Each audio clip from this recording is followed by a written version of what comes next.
This story is titled, My Parents Hid the Secret That My Sister Cheated on Me with My Husband, but at her baby shower, the gift I gave ignited an overwhelming wave of violence against them.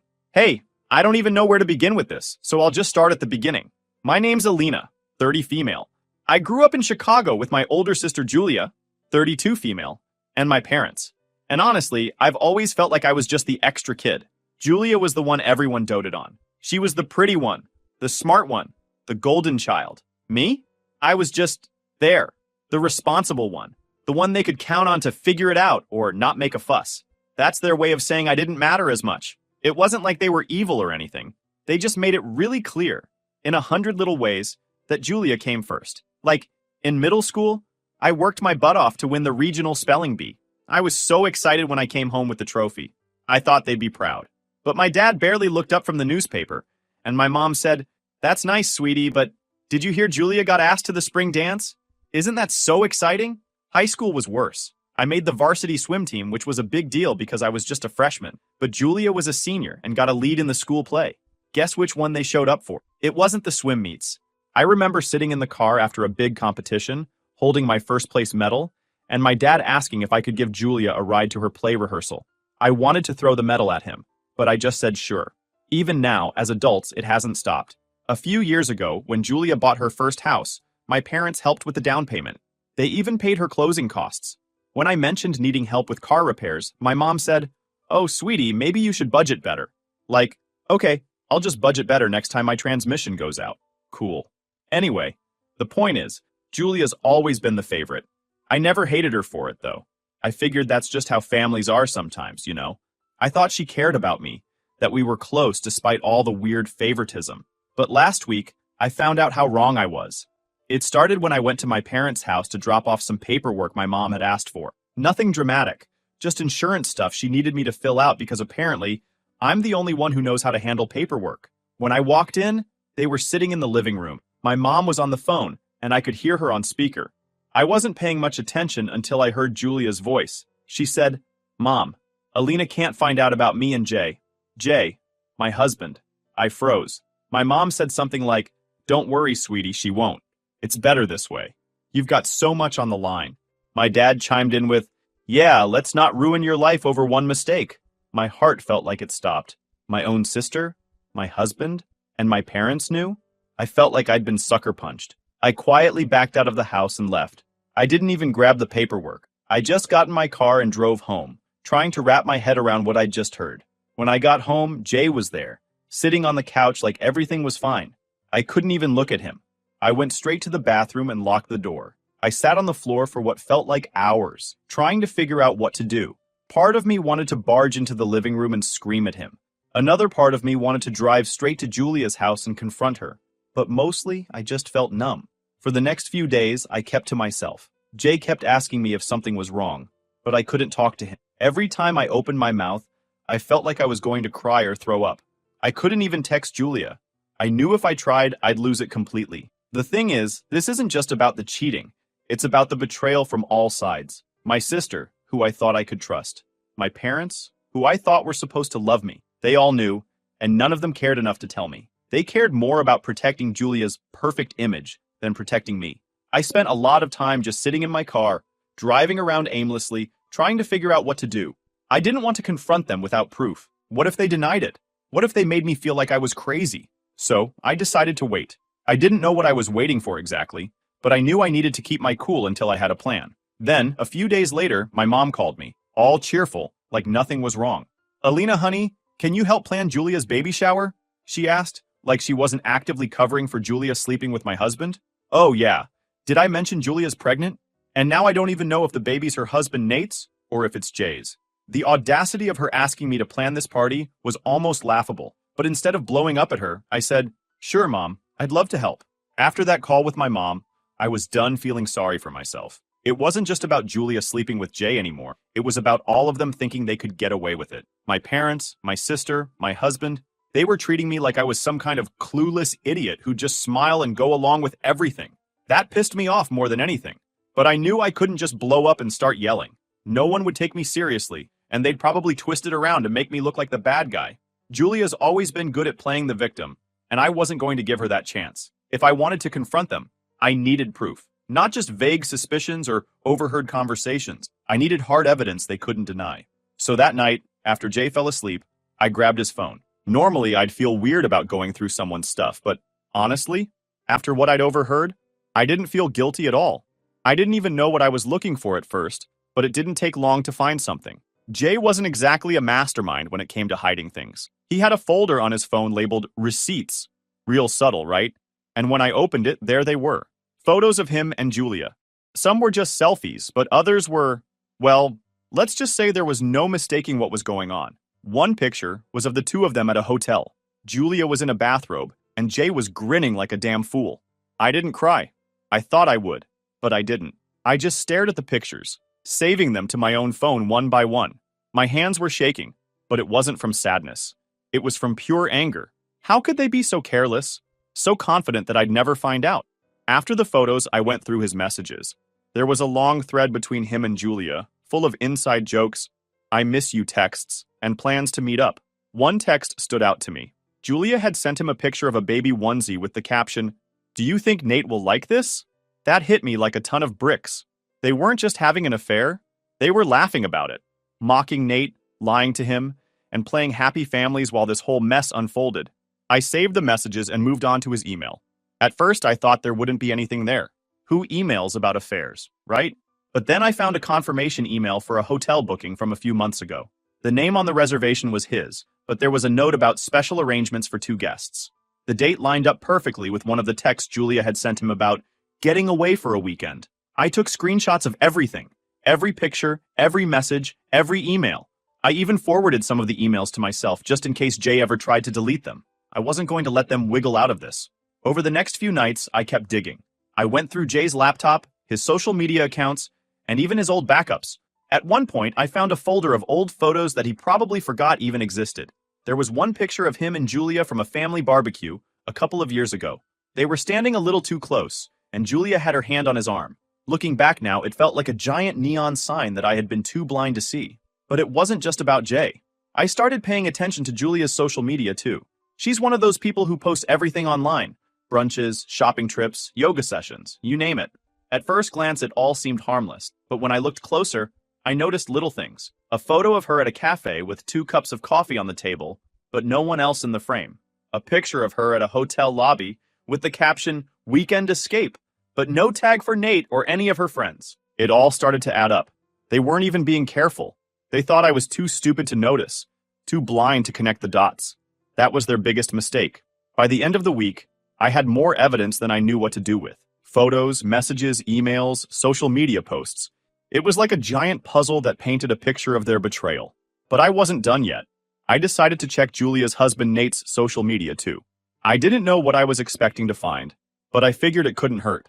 Nate didn't post much, but his recent photos showed a man who looked tired, like something was eating away at him. In one post, he'd written, "Life's full of surprises. Not all of them good." At the time, I hadn't thought much of it. But now I wondered if he knew something was up. I considered reaching out to Nate, but I wasn't sure if that was the right move. What if he didn't believe me? What if he was in on it somehow? The last thing I wanted was to give Julia a heads up before I had my plan fully in place. The final piece of the puzzle came when I stumbled onto a shared family folder my parents kept online. It was mostly full of old photos and documents, but there was one folder marked baby shower plans. I opened it out of curiosity, and there it was. A draft guest list for Julia's shower.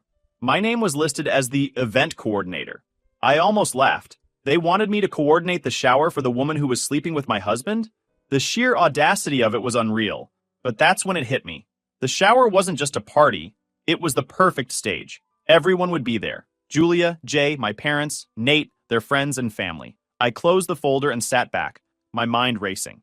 The baby shower wasn't going to be a celebration. It was going to be a reckoning. Everything then started falling into place. I mean, how could I resist? My mom was practically handing me the opportunity on a silver platter, acting like nothing was wrong. The plan wasn't just about exposing Julia and Jay. It was about making everyone see what they'd done.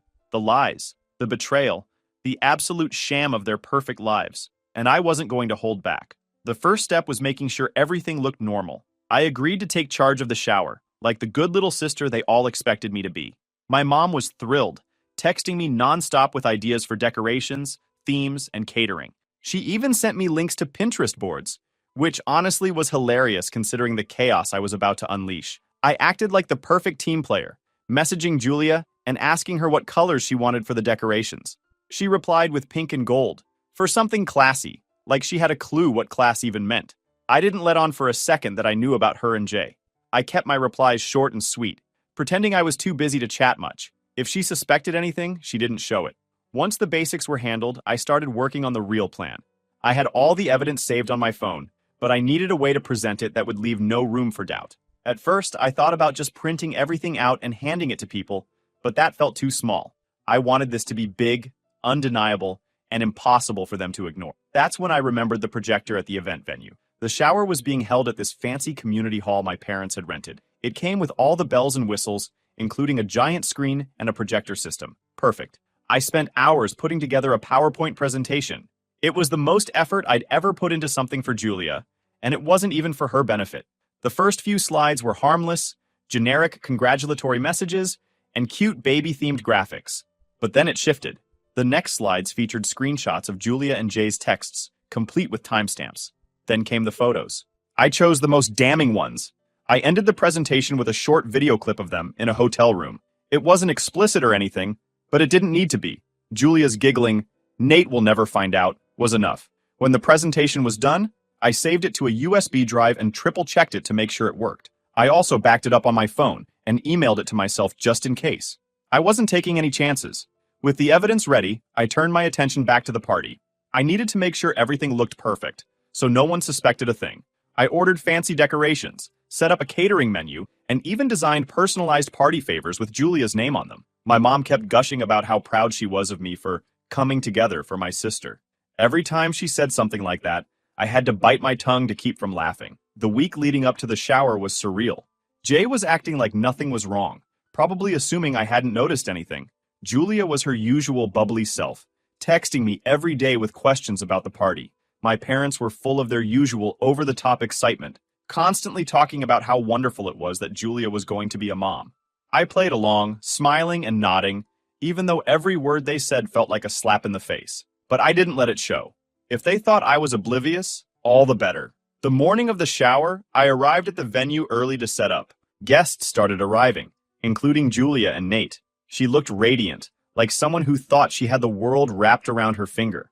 Nate looked tired, but he was trying to keep up appearances. Then there was Jay. He showed up late, of course, and gave me this sheepish smile like he was expecting me to be mad about him not helping. I just waved him off, pretending like I didn't care. If he only knew.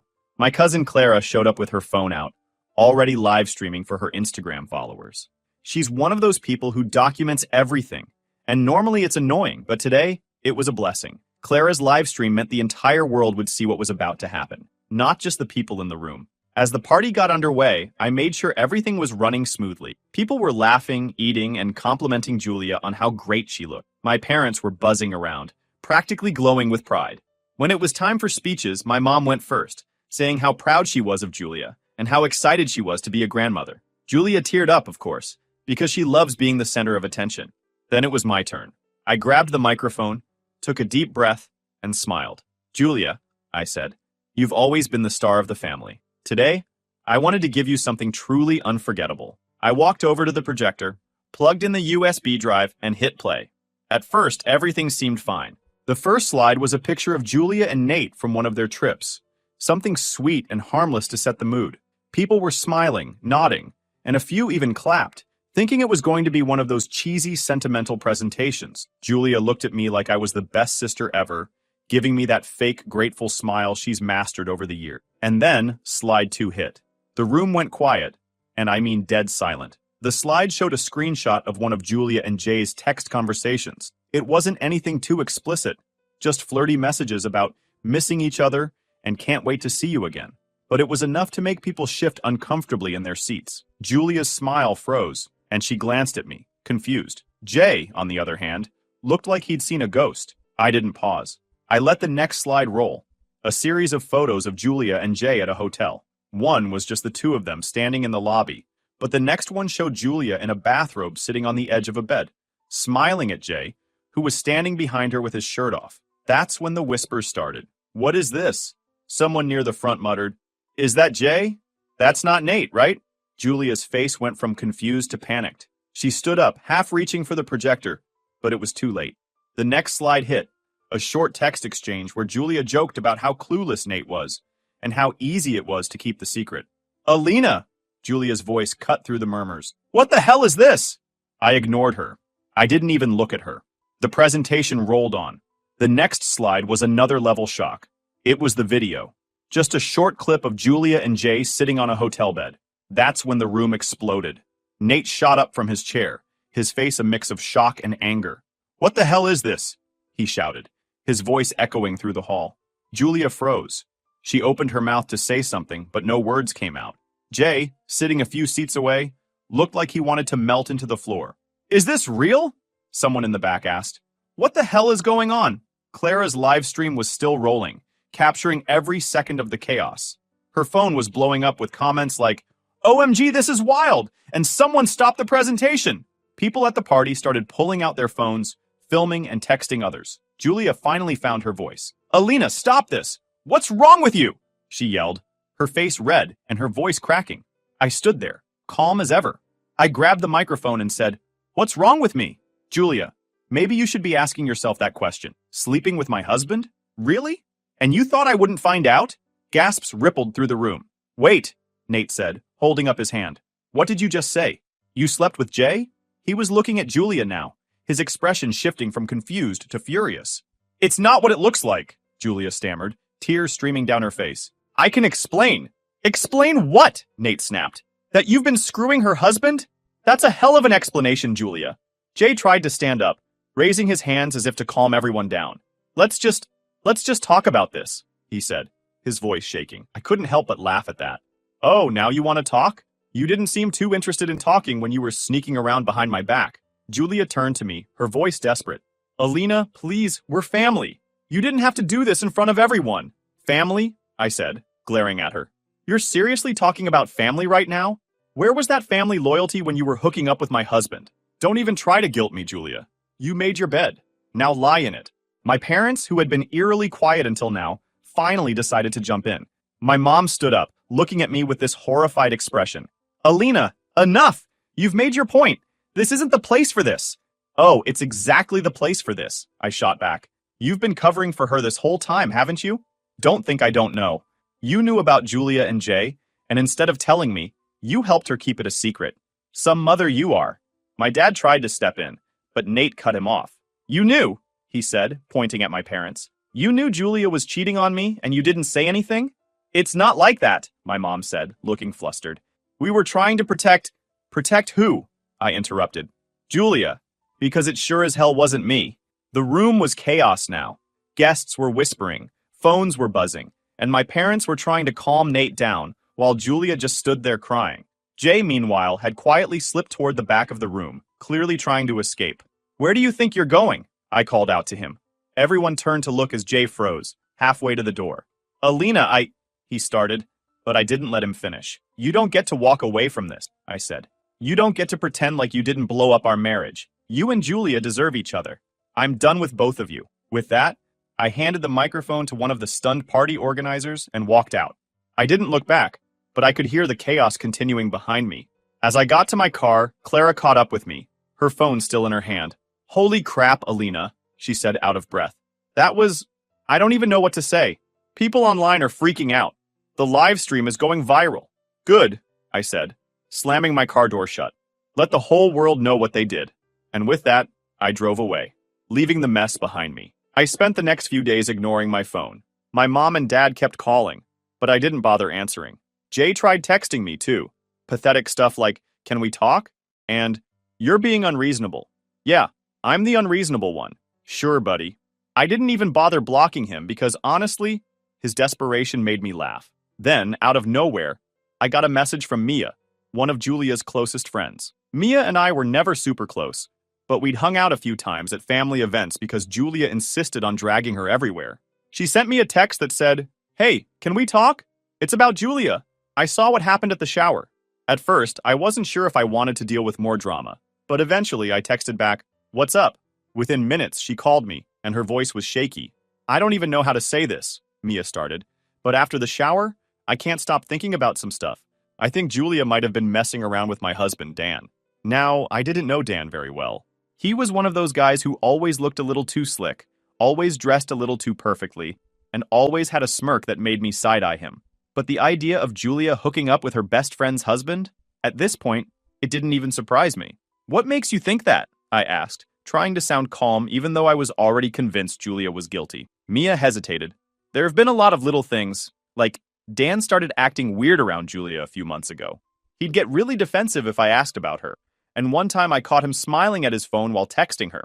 When I asked who it was, he said it was work stuff. But then I saw the contact name and it just said Jay. I didn't think much of it at the time, but after seeing your presentation at the shower, her voice trailed off. Mia, you need to check his phone, I said firmly. If Julia was hooking up with Jay, there's no way she wouldn't go after someone else's husband too. She's trash. I hate to say it, but you probably already know the truth. Mia sighed. Okay, I'll do it tonight. The next morning, I woke up to about 20 missed calls and texts from Mia. The first one just said, "Call me ASAP." Another said, "I can't believe this." And one simply read, "It's true." I called her back, and as soon as she answered, she burst into tears. "I found everything," she sobbed. Texts, photos, emails, everything. Julia and Dan have been sleeping together for months. And it gets worse, Alina. He might be the father of her baby. I didn't even know what to say at first. It was so on brand for Julia that I wasn't shocked, but hearing it confirmed still made me furious. Mia, I'm so sorry, I said finally. What are you going to do? I kicked him out last night, she said through tears. I couldn't even look at him. He tried to deny it at first, but when I showed him the texts, he just shut up. I told him I wanted a divorce, and he didn't even fight me on it. Good for you, I said. You deserve better than that scumbag. And Julia? She's disgusting. I don't even have words for how low she is. Mia sniffled. I can't believe she'd do this to me. I thought she was my friend. Yeah, I thought she was my sister, I replied bitterly. Turns out she's just a selfish, cheating mess who doesn't care who she hurts. Mia told me more about what she found. One text stood out. Julia sent Dan a picture of a baby onesie and wrote, "Can't wait to see if it looks like you or Nate." The sheer audacity of it made my blood boil. She wasn't just cheating, she was flaunting it. After Mia dropped the biggest news about Julia's baby potentially being Dan's, it felt like the universe was working overtime to unravel Julia's entire life. And honestly, I wasn't mad about it. For years, she walked around acting like she was untouchable, like nothing she did had consequences. Well, now the consequences were coming, and they weren't pulling any punches. The fallout started with Nate. He didn't waste any time after the baby shower. He kicked her out that same night. Julia tried calling him, probably to spin her usual web of excuses and lies, but Nate wasn't having it. He blocked her number, filed for divorce, and even announced it on social media with a simple post. Starting fresh. Short, but brutal. And the best part? Nate's friends and family rallied behind him. Julia had always been good at charming people, but this time, she'd gone too far. The evidence from the baby shower was too damning, and everyone had seen it. Clips of the presentation were circulating online. Strangers were tearing Julia apart in the comments, calling her everything from a homewrecker to a psychopath. Jay, on the other hand, was trying to keep a low profile. After I kicked him out, he went straight to my parents' house, where Julia was also staying. The irony wasn't lost on me. My cheating husband and my cheating sister holed up together like two rats in a sinking ship. My parents, of course, welcomed them with open arms because, God forbid, Julia ever faces the consequences of her actions. But even Jay couldn't stick it out for long. A week later, I heard through a mutual friend that he and Julia were fighting. Apparently, Jay had found out about Dan. I don't know how exactly. Maybe Mia's divorce paperwork mentioned it, or maybe Julia let it slip during one of her crocodile tear breakdowns. Either way, Jay wasn't happy. According to the friend, Jay confronted Julia about Dan, and she tried to brush it off, saying it was just a fling and didn't mean anything. Jay, being the hypocrite that he is, got all self-righteous about being cheated on. He packed his bags and left, leaving Julia crying on my parents' couch. When I heard about this, I laughed for a good 5 minutes. The audacity of Jay, a man who cheated on me for months, being mad that Julia cheated on him? It was almost too good to be true. The best part was that Julia had nowhere else to go. Nate didn't want her. Jay was done with her. And even Dan hadn't reached out to Julia since Mia served him with divorce papers. And according to Mia, he was barely even acknowledging the baby. Mia told me Julia had tried calling Dan multiple times, leaving desperate voicemails about how they needed to talk about their future. But he wasn't biting. I couldn't help but laugh. Julia had spent her whole life acting like everyone wanted to orbit around her. But now, she was completely alone. My parents tried to keep up appearances, pretending everything was fine. But even they couldn't ignore the mess. People in their social circle started talking, and the whispers weren't flattering. My mom called me one afternoon, probably hoping to smooth things over and convince me to come back into the fold. "Alina, sweetie," she started, using her best guilt trip voice. "I know things have been difficult lately, but we're still a family. We need to work through this together." I almost choked on my coffee. "You mean the same family that covered for Julia while she destroyed my marriage?" "Yeah, no thanks." "Alina, that's not fair," she said, her voice tightening. "We were just trying to keep the peace." "Peace?" I snapped. "That's not peace. That's enabling. And now you want me to just forget about it?" "Not happening." She tried a few more lines, but I wasn't budging. By the end of the call, it was clear that she and my dad were more concerned about saving face than actually fixing anything. I told her as much before hanging up. Julia, on the other hand, was spiraling. I didn't hear this directly. She wouldn't dare talk to me. But mutual friends started reaching out to spill the tea. Apparently, Julia wasn't handling the public backlash well. She tried deleting her social media accounts, but by then, screenshots of her and Jay's texts had been plastered everywhere. Strangers were tagging her in posts, dragging her name through the mud. Even her so-called friends were distancing themselves. One of her closest friends, Natalie, told me she hadn't spoken to Julia since the baby shower. "I can't believe she would do that to you," Natalie said. "And to Mia. Like, what kind of person does that?" I didn't have an answer. Julia wasn't just selfish. She was reckless. She never thought about how her actions would affect other people. And now, for the first time, she was paying the price. The cherry on top came when Julia gave birth a few weeks later. I didn't go to the hospital, obviously, but I heard through the grapevine that Nate insisted on a paternity test before signing anything. And it's easy to guess. The baby wasn't Nate's. It was Dan's. When Mia told me, I nearly fell off my chair. "You've got to be kidding me," I said. "Nope," Mia replied. "Nate called me himself. He said the test was clear as day. It's Dan's kid. He told Julia he's done with her for good." I could only imagine the look on Julia's face when she got the results. She'd already lost Nate, Jay, and Dan. Now she was stuck raising a baby on her own, with no one left to blame but herself. As for me, I was finally feeling free. My divorce from Jay was finalized a few weeks after the baby shower. It was, in a word, liberating. It wasn't easy, divorces never are, but compared to the emotional weight of the betrayal, the legal part was surprisingly straightforward. Jay didn't even try to fight me on it, which was probably the smartest thing he'd done in years. Maybe he felt guilty, or maybe he just wanted to move on as quickly as possible. Either way, I wasn't about to complain. I'd contacted a lawyer the morning after the baby shower. I didn't want to waste time wallowing or letting Jay think there was any chance of reconciliation. The lawyer was amazing, straight to the point, empathetic, and clearly someone who had seen plenty of cases like mine.